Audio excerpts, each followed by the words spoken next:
गत 7 तारीख दिन उमरपुर पुलिस स्टेशन एरिया रे माँ बिटी टेम्पल रे गोटे थेफ्ट केस रिपोर्ट होता आउ केस रजिस्ट्रेशन होला परे एसपी नवरंग को निर्देश क्रमे गोटे स्पेशल टीम गठन कराइला एसडीपीओ आईएसओ को लेकी आउ ड्यूरिंग इन्वेस्टिगेशन भारतमाला रोड रे पेट्रोलिंग पड़ैतलु आउ हमर इंटेलिजेंस कलेक्शन आउ सर्वेलेंस एक्टिविटी बढ़ाइला आउ एही क्रम रे हमें 2 जण क्रिमिनल को अरेस्ट करिछु तांको चोरी हेतला ताको रिकवर कराई आज समान को कोर्ट फरवर्ड करा सामग्री थेले हमर गोटे एम्प्लीफायर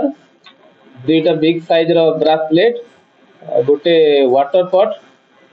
गोटे वाटर कोन कपर प्लेट कितरे 15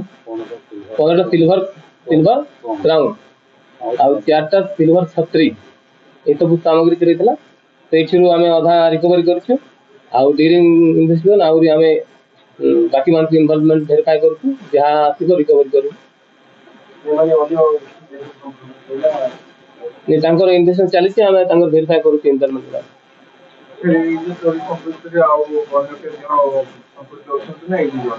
नहीं सर हमें देखु से माने आउ के इन्वॉल्वमेंट होछंती कि या मानकर आउ कोन इन्वॉल्वमेंट अछि जेटा वेरीफाई करछु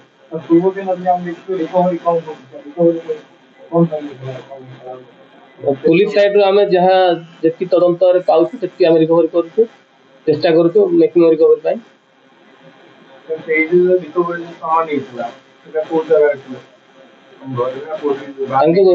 घर से मैंने डिस्पोज करते ग्रांड प्लेस रिकवर कराई।